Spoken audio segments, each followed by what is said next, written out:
Hello guys, അങ്ങനെ നമ്മൾ SSLC എക്സാമിൽ എത്തിച്ചേർന്നിരിക്കുന്നു. നാളെ നമ്മുടെ മലയാള എക്സാമാണ്. അപ്പോൾ നിങ്ങൾക്ക് എല്ലാ ചാപ്റ്ററും ഒന്ന് ഓടിച്ച് ചാപ്റ്റർ വൈസ് ക്വസ്റ്റ്യൻസ് മാത്രം, ചില ചാപ്റ്ററിൻ്റെ ക്വസ്റ്റ്യനും ചില ചാപ്റ്റർ വൈസായിട്ട് സമ്മറിയാണ് ഞാൻ ഇന്ന് കൊണ്ടുവന്നേക്കുന്നത്. അപ്പോൾ നിങ്ങൾക്ക് എഴുതുമ്പോൾ ചില പോയിൻറ്റ്സൊക്കെ നിങ്ങൾക്ക് കിട്ടുകയാണെങ്കിൽ ഇപ്പോൾ കേൾക്കുമ്പോഴത്തേനും നിങ്ങൾ എവിടെയെങ്കിലും ഒന്ന് നോട്ട് ചെയ്ത് വെക്കുകയോ കേട്ടോണ്ടിരിക്കുകയോ മനസ്സിൽ കുറിച്ചിടുകയോ ഒക്കെ ചെയ്യാം. അപ്പോൾ നിങ്ങളിതൊന്ന് ഓർത്ത് വയ്ക്കുകയാണെങ്കിൽ നിങ്ങൾക്ക് എഴുതുമ്പം പോയിൻറ്റ്സ് കൂടുതൽ കിട്ടും. അപ്പോൾ അതിന് വേണ്ടിയിട്ടാണ് ഈ സമ്മറി പഠിക്കാൻ വേണ്ടിയിട്ട് പറയുന്നത്. സമ്മറി പഠിക്കുകയാണെങ്കിൽ ആ ചാപ്റ്ററിൽ നിന്ന് എന്ത് ക്വസ്റ്റ്യൻ ചോദിച്ചാലും നിങ്ങൾക്കത് അപ്ലൈ ചെയ്യാൻ പറ്റും അതിനകത്ത്. ആദ്യത്തെ ചാപ്റ്റർ എന്ന് പറയുന്നത് കഥകളതിമോഹനം, തുഞ്ചത്ത് രാമാനുജൻ എഴുത്തച്ഛൻ. അതിൻ്റെ ആശയം എന്ന് പറയുന്നത് ശ്രീ മഹാഭാരതം കിളിപ്പാട്ടിലെ ദ്രോണപർവ്വത്തിൽ നിന്നുള്ള ഭാഗമാണിത്. കുരുക്ഷേത്ര യുദ്ധത്തിൻ്റെ 11-ാം ദിവസം, അതോർത്തു വെക്കുക, 11-ാം ദിവസം ഭീഷ്മർ ശരശയ്യയിൽ വീണതിനെ തുടർന്ന് കൗരവപട അനാഥമായി. ഈ സന്ദർഭത്തിൽ ദുര്യോധനൻ സ്നേഹത്തോടെ കർണനോട് സേനാപതിയാകാൻ ആവശ്യപ്പെടുന്നു.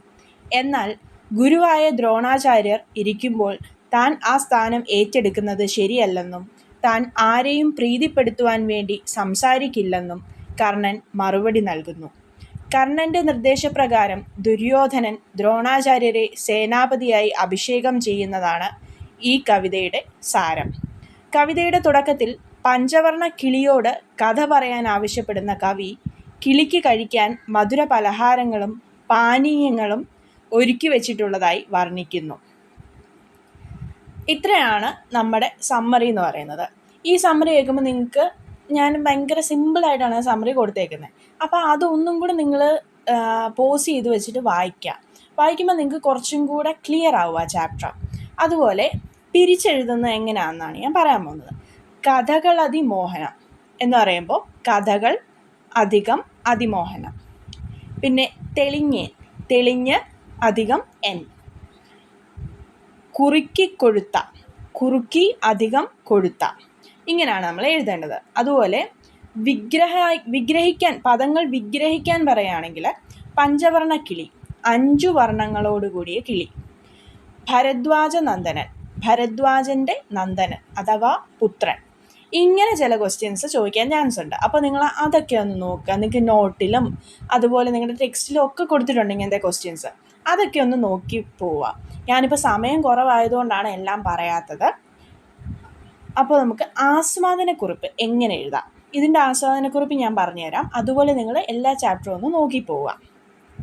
ഞാൻ പറയുന്ന സമ്മറി തന്നെ നിങ്ങൾ കുറച്ചും കൂടെ കാവ്യഭാഷയിൽ എഴുതിയാൽ ആസ്വാദനക്കുറിപ്പായി. ആസ്വാദനക്കുറിപ്പ്: മലയാള ഭാഷയുടെ പിതാവായ തുഞ്ചത്ത് രാമാനുജൻ എഴുത്തച്ഛൻ രചിച്ച ശ്രീ മഹാഭാരതം കിളിപ്പാട്ടിലെ ദ്രോണപർവ്വത്തിൽ നിന്നുള്ളതാണ് കഥകളതിമോഹനം എന്ന പാഠഭാഗം. ഈ മലയാള ഭാഷയുടെ പിതാവായ തുഞ്ചത്ത് രാമാനുജൻ എഴുത്തച്ഛൻ എന്ന് പറയുന്നത് വളരെ ഇമ്പോർട്ടൻ്റ് ആയിട്ടുള്ള സാധനമാണ്. അത് നിങ്ങൾ എവിടെ ചോദിച്ചാലും അത് കൂടെ ഉൾപ്പെടുത്തുക. അപ്പോൾ കുറച്ചും കൂടെ കൺവിൻസിങ് ആവും എക്സാമിനർക്ക് ഇത് നോക്കുമ്പോൾ. പിന്നെ മലയാളത്തിലെ കിളിപ്പാട്ട് പ്രസ്ഥാനത്തിൻ്റെ ഉപജ്ഞാതാവായ എഴുത്തച്ഛൻ കിളിയെക്കൊണ്ട് കഥ പറയിക്കുന്ന സവിശേഷമായ കാവ്യശൈലിയിലൂടെയാണ് ഈ ഭാഗം അവതരിപ്പിച്ചിരിക്കുന്നത്. അതുപോലെ ഈ പാഠഭാഗത്തിൻ്റെ പശ്ചാത്തലവും അതിൻ്റെ സന്ദർഭമാണ് അടുത്തതായിട്ട് പറയുന്നത് അടുത്ത പാരഗ്രാഫിൽ. കുരുക്ഷേത്ര യുദ്ധത്തിൻ്റെ 10-ാം ദിവസം കൗരവ സൈന്യത്തിൻ്റെ സർവ്വസൈന്യാധിപനായിരുന്ന ഭീഷ്മർ ശരശയ്യയിൽ വീണതിനെ തുടർന്നുള്ള സന്ദർഭമാണിത്. സൈന്യത്തിൻ്റെ നേതൃത്വം ഏറ്റെടുക്കാൻ മറ്റൊരാളെ കണ്ടെത്തേണ്ട അവസ്ഥയിൽ ദുര്യോധനൻ കർണനെ സമീപിക്കുന്നതും എന്നാൽ കർണൻ ആചാര്യനായ ദ്രോണരെ ആ പദവിയിലേക്ക് നിർദ്ദേശിക്കുന്നതുമാണ് ഇതിലെ പ്രതിപാദ്യ വിഷയം.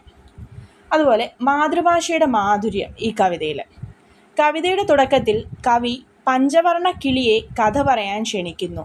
കിളിക്ക് കഴിക്കാനായി കുറുക്കിയ പാല്, പഞ്ചസാര, കദളിപ്പഴം, തേൻ, ശർക്കര എന്നിവ ചേർത്ത വിശിഷ്ടമായ വിഭവങ്ങളും ദാഹമകറ്റാൻ കരിമ്പിൻ നീരും ഇളനീരും വെള്ളിത്തളികയിൽ ഒരുക്കി വയ്ക്കുന്നു.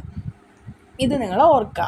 അതുപോലെ ഈ മധുര പദാർത്ഥങ്ങൾ യഥാർത്ഥത്തിൽ മാതൃഭാഷയായ മലയാളത്തിൻ്റെ മാധുര്യത്തെയാണ് സൂചിപ്പിക്കുന്നത്. ഇത്രയും മധുരമുള്ള വിഭവങ്ങൾ കഴിച്ച് മധുരതരമായ ഭാഷയിൽ കഥ പറയണം എന്നാണ് കവി ആവശ്യപ്പെടുന്നത്. കഥാപാത്രങ്ങളുടെ വ്യക്തിത്വത്തെക്കുറിച്ച് നമ്മൾ നോക്കുമ്പോൾ ഈ ഭാഗം കർണൻ്റെ വ്യക്തിത്വത്തെ വളരെ മനോഹരമായി ആവിഷ്കരിക്കുന്നു. ദുര്യോധനൻ സേനാപതിയാകാൻ ആവശ്യപ്പെടുമ്പോൾ ആചാര്യനായ ദ്രോണർ ഇരിക്കെ താൻ ആ പദവി ഏറ്റെടുക്കുന്നത്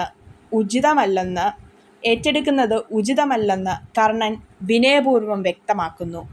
മറ്റുള്ളവരെ പ്രീതിപ്പെടുത്തുവാൻ വേണ്ടി നുണയോ പാഴ്വാക്കുകളോ പറയുന്നവനല്ല താനെന്ന് കർണസുഖം ഞാൻ പറകയില്ല ആരോടും എന്ന വരികളിലൂടെ കർണൻ സ്ഥാപിക്കുന്നു. യുദ്ധക്കളത്തിൽ പ്രബലനായ ദ്രോണരെ സൈന്യാധിപനാക്കാനുള്ള കർണൻ്റെ നിർദ്ദേശം അദ്ദേഹത്തിൻ്റെ നീതിബോധത്തെയും ആദർശനിഷ്ഠയെയും കാണിക്കുന്നു. നമ്മൾ രണ്ടാമത്തെ ചാപ്റ്ററിലേക്ക് പോകുമ്പോൾ സ്വാതന്ത്ര്യത്തിൻ്റെ ചിറകുകൾ, ഉണ്ണായി വാര്യർ എഴുതിയ ഒരു കൃതിയാണിത്. നിഷധ രാജാവായ നളൻ തൻ്റെ ഉദ്യാനത്തിൽ വിഹരിക്കവേ അതീവ സുന്ദരനായ ഒരു സ്വർണ അരയന്നത്തെ പിടികൂടുന്നു. പിടിയിലായ ഹംസം മരണഭയത്താൽ വിലപിക്കുകയും തൻ്റെ വിയോഗം കുടുംബത്തെ എങ്ങനെയെല്ലാം ബാധിക്കുമെന്ന് വിവരിക്കുകയും ചെയ്യുന്നു. തൻ്റെ ശരീര സൗന്ദര്യം അഥവാ സ്വർണ ചിറകുകൾ തനിക്ക് ഗുണത്തേക്കാളേറെ ദോഷമായി ഭവിച്ചു എന്ന് ഹംസം തിരിച്ചറിയുന്നു. എന്നാൽ ഹംസത്തെ ഉപദ്രവിക്കാനല്ല, മറിച്ച് സ്നേഹത്തോടെ ഇണക്കാനാണ് താൻ ശ്രമിക്കുന്നതെന്ന് വ്യക്തമാക്കുന്ന നളൻ അതിനെ സ്വാതന്ത്ര്യത്തിലേക്ക് തുറന്നുവിടുന്നു. ഏതൊരു ജീവിക്കും സ്വാതന്ത്ര്യം എത്രമാത്രം അമൂല്യമാണെന്ന വലിയ സത്യമാണ് ഈ പാഠഭാഗം നൽകുന്നത്. നളൻ എന്ന കഥാപാത്രത്തിൻ്റെ സ്വഭാവ സവിശേഷതകൾ പാഠഭാഗത്തെ അടിസ്ഥാനമാക്കി വിശകലനം ചെയ്യുക. അതായത് നളൻ്റെ ക്യാരക്ടർ സ്കെച്ചാണ് ഇവിടെ ചോദിക്കുന്നത്. അപ്പോൾ നമ്മൾ നളൻ്റെ ക്യാരക്ടർ സ്കെച്ച് ഇത് നിങ്ങൾ ഓരോ ചാപ്റ്ററിലെയും മെയിൻ ക്യാരക്ടേഴ്സിൻ്റെ പഠിച്ചു വെക്കുക. നിങ്ങൾ ജസ്റ്റ് ഒന്ന് നോക്കിയാൽ മതി എന്തൊക്കെയാണ് അവർ ചെയ്യുന്നത്, എന്തൊക്കെയാണ് അവരെ പറ്റി പറയുന്നത്. അങ്ങനെ നിങ്ങളൊന്ന് ശ്രദ്ധിച്ചു വെക്കുകയാണെങ്കിൽ നിങ്ങൾക്ക് തന്നെ എഴുതാനുള്ളത്. ഉണ്ണായി വാര്യരുടെ നളചരിതമാട്ടക്കഥയിലെ നളൻ എന്ന കഥാപാത്രം ഉദാത്തമായ മാനുഷിക മൂല്യങ്ങൾ വെച്ചുപുലർത്തുന്ന ഒന്നാണ്. പാഠഭാഗത്തെ അടിസ്ഥാനമാക്കി അദ്ദേഹത്തിൻ്റെ സ്വഭാവ സവിശേഷതകൾ താഴെ പറയുന്നവയാണ്. സൗന്ദര്യാരാധകൻ. പ്രകൃതിയിലെ ഭംഗിയുള്ള വസ്തുക്കളോട് അതീവ താല്പര്യം പ്രകടിപ്പിക്കുന്ന വ്യക്തിയാണ് നളൻ. ഉദ്യാനത്തിൽ വിഹരിക്കവേ അതീവ സുന്ദരമായ അമൂല്യമായ സ്വർണശോഭയുള്ള അരയന്നത്തെ കണ്ടപ്പോൾ അതിൽ ആകൃഷ്ടനായാണ് അദ്ദേഹം അതിനെ പിടികൂടുന്നത്. സ്നേഹനിധി. അരയന്നത്തെ ഉപദ്രവിക്കാനോ കൊല്ലാനോ ഉള്ള ഉദ്ദേശം നളനില്ലായിരുന്നു. അതിനെ സ്നേഹത്തോടെയും ഇഷ്ടത്തോടെയും ഇണക്കിയെടുക്കുക എന്ന ലക്ഷ്യത്തോടെയാണ് അദ്ദേഹം അതിനെ പിടിക്കുന്നത്. കാരുണ്യവാനും വിവേകിയും. പിടിക്കപ്പെട്ട ഹംസം തൻ്റെ കുടുംബത്തിൻ്റെ നിസ്സഹായാവസ്ഥ വിവരിച്ച് അതികരുണം വിലപിക്കുന്നത് കേട്ടപ്പോൾ നളൻ്റെ ഉള്ളിലെ കാരുണ്യം ഉണരുന്നു. ഹംസത്തിൻ്റെ സങ്കടം മാറ്റാൻ വേണ്ടി അരിക ഹംസമേ അരുതു പരിദേവിതം, അല്ലയോ ഹംസമേ സങ്കടപ്പെടരുത് എന്ന് അദ്ദേഹം ആശ്വസിപ്പിക്കുന്നു. സ്വാതന്ത്ര്യബോധം. മറ്റുള്ളവരുടെ ആഗ്രഹങ്ങളെയും അവകാശങ്ങളെയും മാനിക്കുന്ന സ്വഭാവമാണ് നളൻ്റേത്. ഹംസത്തിൻ്റെ വിലാപം കേട്ടപ്പോൾ അതിനെ ബന്ധനത്തിൽ വെക്കുന്നത് നീതിയല്ലെന്ന് അദ്ദേഹം തിരിച്ചറിയുകയും പറന്നിച്ചെയ്യോത്ത വഴി ഗച്ഛ നീ, നിനക്കിഷ്ടമുള്ള വഴിക്ക് പോയിക്കൊള്ളുക എന്ന് പറഞ്ഞ് അതിനെ മോചിപ്പിക്കുകയും ചെയ്യുന്നു. മഹത്വമുള്ള രാജാവ്, നരവരൻ. ഹംസത്തോടുള്ള പെരുമാറ്റത്തിലൂടെ അദ്ദേഹം ഒരു പക്ഷി ശ്രേഷ്ഠനോട് കാണിക്കേണ്ട ബഹുമാനവും ആദരവും പ്രകടിപ്പിക്കുന്നു. ഹംസത്തെ അമരഖഗവര, ദിവ്യനായ പക്ഷിശ്രേഷ്ഠൻ, ഗുണനിധി എന്നൊക്കെ വിശേഷിപ്പിക്കുന്നത് നളൻ്റെ ഉന്നതമായ സംസ്കാരത്തെ സൂചിപ്പിക്കുന്നു. ചുരുക്കത്തിൽ തൻ്റെ സ്വത്യർത്ഥമായ താൽപ്പര്യങ്ങളെക്കാൾ മറ്റൊരു ജീവിയുടെ സ്വാതന്ത്ര്യത്തിനും കുടുംബ ബന്ധങ്ങൾക്കും വില നൽകുന്ന സ്നേഹസമ്പന്നനും ദയാലുവുമായ ഒരു ഭരണാധികാരിയാണ് നളൻ. ഇതാണ് ക്യാരക്ടർ സ്കെച്ച് ചോദിച്ചാൽ നിങ്ങൾ എഴുതാനുള്ളത്. അതുപോലെ അടുത്ത ചാപ്റ്റർ നമ്മൾ നോക്കുമ്പോൾ മാതൃഭാഷ, നമ്മുടെ ഉള്ളിൽ ഒഴുകുന്ന ജീവനദി. പ്രകാശ് രാജ്. ആശയം. മാതൃഭാഷ എന്നത് കേവലം ആശയവിനിമയത്തിനുള്ള ഒരു ഉപാധി മാത്രമല്ല, അത് ഒരു വ്യക്തിയുടെ വൈകാരികവും ബുദ്ധിപരവുമായ വളർച്ചയുടെ അടിത്തറയാണ്. ഒരു കുട്ടി മുട്ടുകാലിൽ നടക്കാൻ പഠിക്കുന്നത് പോലെ സ്വാഭാവികമായും സരളമായും പഠിച്ചിരിക്കേണ്ട ഒന്നാണ് മാതൃഭാഷ. ഒരു ഭാഷ പഠിക്കുക എന്നാൽ ആ ജനതയുടെ സംസ്കാരത്തെയും വിചാരധാരയെയും അറിയുക എന്നാണ് അർത്ഥം. ഭാഷ കേവലം പദബന്ധമല്ല, മറിച്ച് ജീവിതത്തിൻ്റെ ആവിഷ്കാര രൂപമാണ്. സ്വന്തം മാതൃഭാഷ നന്നായി അറിയുന്ന ഒരാൾക്ക് ലോകത്തിലെ മറ്റേതു ഭാഷയും വളരെ എളുപ്പത്തിൽ പഠിക്കാൻ സാധിക്കും. ഇംഗ്ലീഷ് അറിയില്ല എന്നത് വലിയൊരു കുറവായി കാണുന്ന ഇന്നത്തെ സമൂഹത്തിൻ്റെ നിലപാടിനെ ലേഖകൻ വിമർശിക്കുന്നു. മാതൃഭാഷയിൽ സംസാരിക്കുന്നത് അന്തസ്സും അഭിമാനവുമാണെന്ന് അദ്ദേഹം ഓർമ്മിപ്പിക്കുന്നു. ഇതിനകത്തും വിഗ്രഹിച്ചെഴുതുക നമ്മൾ ജസ്റ്റ് ഒന്ന് നോക്കാം. മാതൃഭാഷ മാതാവിൻ്റെ ഭാഷ, ജീവനദി ജീവനാകുന്ന നദി, അന്യഭാഷ അന്യമായ ഭാഷ, വഴിയോരം വഴിയുടെ ഓരം. അങ്ങനെ നിങ്ങളൊന്ന് എല്ലാം ഒന്ന് നോക്കാം. അതുപോലെ മാതൃഭാഷ ഉപേക്ഷിക്കുന്ന പെറ്റമ്മയെ മാറ്റുന്നതിന് തുല്യമാണെന്ന് ലേഖകൻ പറയാൻ കാരണമെന്ത്? ഇത് നിങ്ങൾ ജസ്റ്റ് ഒന്ന് വായിച്ചു നോക്കുക. സമയക്കുറവ് മൂലം ഞാനത് പറയുന്നില്ല. മാതൃഭാഷയോടുള്ള അവഗണന ഒരു സാംസ്കാരിക ദുരന്തം. പ്രതികരണക്കുറിപ്പ്. ഈ പ്രതികരണക്കുറിപ്പ് എങ്ങനെ എഴുതണമെന്നും കൂടെ നിങ്ങൾ ജസ്റ്റ് ഒന്ന് നോക്കി വയ്ക്കുക. പിന്നെ 4ാമത്തെ ചാപ്റ്റർ എന്ന് പറയുന്നത് resident editor VKN. Resident editor എന്ന കഥ സമകാലിക മാധ്യമ ലോകത്തെയും അധികാര വ്യവസ്ഥിതിയെയും പരിഹസിക്കുന്ന ഒരു ആക്ഷേപഹാസ്യ രചനയാണ്. മാധ്യമരംഗത്തെ അപജയം. പത്രമാധ്യമ ലോകത്തെ അനാരോഗ്യ പ്രവണതകളെയും അവിടെ നിലനിൽക്കുന്ന സ്വാർത്ഥതയെയും നർമ്മമധുരമായി ഈ കഥ അവതരിപ്പിക്കുന്നു. ജോലിയിൽ കാര്യമായ അധ്വാനം, മെയ്യനങ്ങാ വേലകൾ ചെയ്യാതെ തന്നെ ഉയർന്ന സ്ഥാനമാനങ്ങൾ മോഹിപ്പിക്കുന്ന വെങ്കടേശ അയ്യങ്കാരെ പോലുള്ള മാധ്യമപ്രവർത്തകരെ VKN ഇതിലൂടെ പരിഹസിക്കുന്നു. സ്ഥാനമാനങ്ങളോടുള്ള ആർത്തി. 10-12 വർഷം ഒരേ ജോലി ചെയ്തിട്ടും തനിക്ക് പ്രമോഷൻ ലഭിക്കാത്തതിലുള്ള അയ്യങ്കാരുടെ കുണ്ഠിതവും തനിക്ക് പുറകെ വന്നവർ ചീഫ് റിപ്പോർട്ടർമാരായി മാറുന്നത് കാണുമ്പോഴുണ്ടാകുന്ന അസൂയയും മനുഷ്യസഹജമായ അധികാരമോഹത്തെ സൂചിപ്പിക്കുന്നു. പ്രത്യുൽപ്പന്നമതിത്വവും വൈരുദ്ധ്യവും. വെങ്കടേശ അയ്യങ്കാർക്ക് റെസിഡൻ്റ് എഡിറ്റർ എന്ന വലിയ പദവി ലഭിക്കുന്നത് അദ്ദേഹത്തിൻ്റെ റിപ്പോർട്ടിംഗ് മികവ് കൊണ്ടല്ല, മറിച്ച് പത്രസ്വാമിയുടെ വീട്ടിലെ പട്ടിയെ ബുദ്ധിപൂർവം നേരിട്ടതുകൊണ്ടാണ്. ഒരു റിപ്പോർട്ടർ എന്ന നിലയിൽ അദ്ദേഹം ചെയ്ത നല്ല ജോലികൾ പരിഗണിക്കാതെ തികച്ചും അപ്രസക്തമായ ഒരു കാര്യത്തിന് പട്ടിയെ നേരിട്ടതിന് വലിയൊരു സ്ഥാനക്കയറ്റം നൽകുന്നതിലെ വൈരുദ്ധ്യമാണ് കഥയുടെ കാതൽ. മാധ്യമ ഉടമകളുടെ താൽപ്പര്യം. ഉടമയുടെ താൽപ്പര്യങ്ങൾക്കും ഇഷ്ടങ്ങൾക്കും അനുസരിച്ചാണ് പലപ്പോഴും സ്ഥാനക്കയറ്റങ്ങളും പദവികളും നിശ്ചയിക്കപ്പെടുന്നത് എന്ന കൈപ്പേറിയ സത്യം ഈ കഥ പങ്കുവയ്ക്കുന്നു. സമൂഹത്തിലെ പ്രതിനിധാനങ്ങൾ. കഥയിലെ പത്രസ്വാമിയും അയ്യങ്കാരും അൽസേഷ്യൻ പട്ടിയുമെല്ലാം മാധ്യമരംഗത്തെയും സമൂഹത്തിലെയും വിവിധ തരം വ്യക്തിത്വങ്ങളുടെ സൂചനകളാണ്. വരും തലമുറ മാധ്യമ സാക്ഷരത കൈവരിക്കേണ്ടതിൻ്റെ ആവശ്യകതയിലേക്കും ഈ കഥ വിരൽ ചൂണ്ടുന്നു. ചുരുക്കത്തിൽ, അർഹതയുള്ള കാര്യത്തിനല്ല, മറിച്ച് അപ്രതീക്ഷിതമായ സാഹചര്യങ്ങളിൽ കാണിക്കുന്ന കൗശലങ്ങൾക്കാണ് പലപ്പോഴും ലോകം വില കൽപ്പിക്കുന്നത് എന്ന വലിയ സത്യം VKN തൻ്റെ സ്വതസിദ്ധമായ ശൈലിയിൽ ഇതിലൂടെ വ്യക്തമാക്കുന്നു. 5ാമത്തെ ചാപ്റ്റർ നമ്മൾ നോക്കുമ്പോൾ അന്നന്നത്തെ മോക്ഷം. PN ഗോപികൃഷ്ണൻ രചിച്ച ഇടിക്കാലൂരി പനമ്പട്ടടി. ഇത് നിങ്ങൾ നോട്ട് ചെയ്ത് വയ്ക്കുക. ഇങ്ങനെ നിങ്ങൾ ചാപ്റ്റർ പഠിക്കുമ്പോൾ അത് ഏത് കൃതിയിൽ നിന്നാണ് വന്നതെന്നും ആ ചാപ്റ്റർ എഴുതിയതാരാണെന്നും നിങ്ങൾ നോട്ട് ചെയ്ത് വെക്കുക. എന്ന സമാഹാരത്തിലെ അന്നന്നത്തെ മോക്ഷം എന്ന കവിത സമകാലിക സമൂഹത്തിൽ നവമാധ്യമങ്ങളും മൊബൈൽ ഫോണും മനുഷ്യരിൽ ചെലുത്തുന്ന സ്വാധീനത്തെ പരിഹാസ രൂപേണ അവതരിപ്പിക്കുന്നു. ആശയം: നവമാധ്യമങ്ങളുടെ അതിപ്രസരം. ആധുനിക മനുഷ്യൻ തൻ്റെ സമയം മുഴുവൻ സോഷ്യൽ മീഡിയയിൽ ചെലവഴിക്കുന്നതും തൻ്റെ സ്വകാര്യത പോലും നഷ്ടപ്പെടുത്തി ജീവിതം മറ്റുള്ളവർക്കായി തുറന്നു വയ്ക്കുന്നതുമാണ് കവിതയുടെ പശ്ചാത്തലം. മൊബൈലിലൂടെ ലഭിക്കുന്ന വിവരങ്ങൾ പങ്കുവയ്ക്കുക എന്നത് മനുഷ്യൻ്റെ അടിസ്ഥാനപരമായ ഒരു ആഗ്രഹമായി മാറിയിരിക്കുന്നു. 6ാമത്തെ വിരൽ എന്ന രൂപകം. മൊബൈലിൽ ഒരു തമാശ കാണുമ്പോൾ വലം കൈയിൽ ഒരു വിരൽ കൂടി മുളച്ചതായി കവി സങ്കല്പിക്കുന്നു.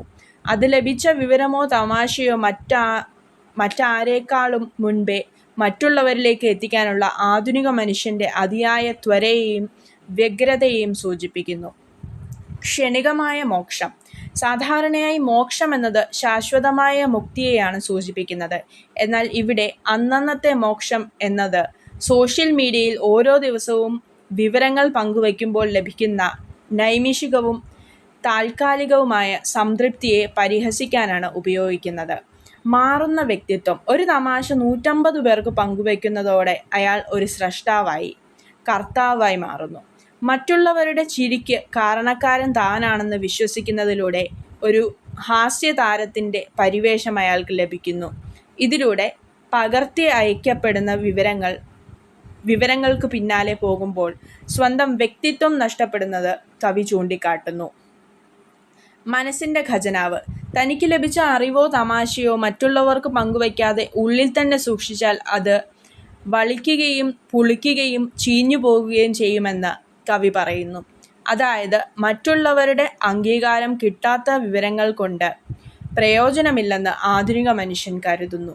ചുരുക്കത്തിൽ വിവരങ്ങളുടെയും വിഭവങ്ങളുടെയും ഉടമസ്ഥാവകാശത്തെക്കുറിച്ച് വേവലാതിയില്ലാതെ ലൈക്കുകൾക്കും ഷെയറുകൾക്കുമായി പരക്കം പായുന്ന വർത്തമാന മനുഷ്യൻ്റെ അവസ്ഥയെ അങ്ങേയറ്റം പരിഹാസത്തോടെ ഈ കവിത അവതരിപ്പിക്കുന്നു. 6ാമത്തെ ചാപ്റ്റർ തേന്. വിജയകുമാർ ബ്ലാത്തൂർ. വിജയകുമാർ ബ്ലാത്തൂർ രചിച്ച സ്വർഗത്തിലെ കുട്ടികൾ എന്ന പുസ്തകത്തിലെ ഒരു ലേഖനമാണ് തേൻ. 2010 ബെർലിൻ അന്താരാഷ്ട്ര ചലച്ചിത്രോത്സവത്തിൽ ഗോൾഡൻ ബെയർ പുരസ്കാരം നേടിയ ബാൽ എന്ന ടർക്കിഷ് സിനിമയെ ആസ്പദമാക്കിയാണ് ഈ പഠനം തയ്യാറാക്കിയിരിക്കുന്നത്. മനുഷ്യനും പ്രകൃതിയും തമ്മിലുള്ള അഗാധമായ ബന്ധവും ഒരു പിതാവും മകനും തമ്മിലുള്ള ഹൃദയസ്പർശിയായ ആത്മബന്ധവുമാണ് ഈ പാഠഭാഗത്തിൻ്റെ പ്രധാന ആശയം. സെമി കപ്ലനോഗ്ലു സംവിധാനം ചെയ്ത തേൻ ബാൽ എന്ന സിനിമ പ്രകൃതിയുടെ നിശബ്ദമായ സൗന്ദര്യത്തെയും ദൃശ്യസമൃദ്ധിയെയും അതിമനോഹരമായി ആവിഷ്കരിച്ചിട്ടുള്ള ഒരു ചലച്ചിത്രമാണ്. ഈ സിനിമയിലെ ദൃശ്യസൗന്ദര്യമുള്ള പ്രധാന ഭാഗങ്ങൾ വനത്തിൻ്റെ വന്യമായ ദൃശ്യങ്ങൾ, നിഴൽ ചാർത്തുകൾ നിറഞ്ഞ വന്യനിശബ്ദതയിൽ പടുകൂറ്റൻ മരങ്ങൾക്കിടയിലൂടെ യാക്കൂബ് തൻ്റെ കുതിരയുമായി അലഞ്ഞു നടക്കുന്ന ദൃശ്യങ്ങളിലാണ് സിനിമ ആരംഭിക്കുന്നത്. യാക്കൂബ് മരക്കൊമ്പിൽ കയറി തേൻ ശേഖരിക്കാൻ ശ്രമിക്കുന്നതും മരക്കൊമ്പ് അടർന്നു താഴേക്ക് വീഴുന്നതുമായ ദൃശ്യങ്ങൾ പ്രേക്ഷകൻ്റെ ഹൃദയമിടിപ്പ് കൂട്ടുന്നവയാണ്. നീലമലകളും ബാല്യകാല സ്വപ്നങ്ങളും. വിക്കുള്ളതുകൊണ്ട് അന്തർമുഖനായ യൂസഫ് സ്കൂളിലെ ഒഴിവു സമയങ്ങളിൽ മറ്റു കുട്ടികൾ കളിക്കുമ്പോൾ വിദൂരതയിലുള്ള നീലമലകളിലേക്ക് നോക്കി ജാലകത്തിനരികിലിരിക്കുന്നത് വിരഹത്തിൻ്റെയും പ്രതീക്ഷയുടെയും മനോഹരമായ ഒരു കാഴ്ചയാണ്. അമ്പിളിമാമൻ്റെ പ്രതിബിംബം. സിനിമയിലെ ഏറ്റവും മനോഹരമായ ഒരു ദൃശ്യം അച്ഛനെ കാത്ത് രാത്രിയിൽ തനിച്ച് വീടിനു വെളിയിലിരിക്കുന്ന യൂസഫിൻ്റേതാണ്. മുറ്റത്തെ വെള്ളത്തൊട്ടിയിൽ വീണുകിടക്കുന്ന അമ്പിളിമാമൻ്റെ പ്രതിബിംബം കൈക്കുമ്പിളിൽ കോരിയെടുക്കുവാൻ ശ്രമിക്കുന്നതും പിന്നീട് സാധ്യമല്ലെന്ന് കണ്ട് ആ വെള്ളത്തിൽ മുഖം പൂഴ്ത്തുന്നതും യൂസഫിൻ്റെ നിഷ്കളങ്കതയും ബാല്യ കൗതുകങ്ങളെയും അടയാളപ്പെടുത്തുന്ന ദൃശ്യങ്ങളാണ്. പ്രകൃതിയോട് ഇണങ്ങിയ യാത്രകൾ. മലഞ്ചെരുവുകളിൽ പൂക്കളെയും മരങ്ങളെയും അച്ഛൻ യൂസഫിന് പരിചയപ്പെടുത്തുന്ന ഭാഗങ്ങൾ പ്രകൃതിയുടെ പച്ചപ്പും ശാന്തതയും വിളിച്ചോതുന്നു. ഇലച്ചാർത്തുകളിൽ കാറ്റിളക്കങ്ങളുടെ മർമ്മരവും കാട്ടുപക്ഷിയുടെ വിളികളും മാത്രം പശ്ചാത്തലത്തിലുള്ള ഈ രംഗങ്ങൾ കലർപ്പില്ലാത്ത ശുദ്ധ ദൃശ്യങ്ങൾ ആണ്. ക്ലൈമാക്സ് രംഗം. സിനിമയുടെ അവസാനത്തിൽ ഇരുളും തണുപ്പും പൊതിഞ്ഞ വനത്തിൽ ഒരു മഹാവൃക്ഷത്തിൻ്റെ വേരുപടർപ്പുകൾക്കിടയിൽ ഗർഭപാത്രത്തിലെന്ന പോലെ ചുരുണ്ടുകിടക്കുന്ന തളർന്നുറങ്ങുന്ന യൂസഫിൻ്റെ ദൃശ്യം നൊമ്പരമുണർത്തുന്നതും അതോടൊപ്പം പ്രകൃതിയുമായുള്ള മനുഷ്യൻ്റെ ഇഴപിരിയാത്ത ബന്ധത്തെ സൂചിപ്പിക്കുന്നതുമാണ്. കൃത്രിമ സംഗീതത്തിൻ്റെ വെച്ചുകെട്ടുകളില്ലാതെ പ്രകൃതിയുടെ സ്വാഭാവികമായ ശബ്ദങ്ങളും കാഴ്ചകളും ഉപയോഗിച്ച് പ്രേക്ഷകനെ അതിഭൗതികമായ ഒരു സ്വപ്ന പരിസരത്ത് എത്തിക്കാൻ ഈ സിനിമയുടെ ദൃശ്യങ്ങൾക്ക് സാധിക്കുന്നു. ഈ സിനിമയിലെ ദൃശ്യങ്ങൾ ഒരു പെയിൻറ്റിംഗ് പോലെയാണ്. ഓരോ ഫ്രെയിമും പ്രകൃതിയുടെ മനോഹാരിതയും മനുഷ്യബന്ധങ്ങളുടെ ആഴവും ഒരുപോലെ വെളിപ്പെടുത്തുന്നു. 7ാമത്തെ ചാപ്റ്റർ മുതൽ നമ്മൾ 2ാമത്തെ പാർട്ടിൽ പഠിക്കും.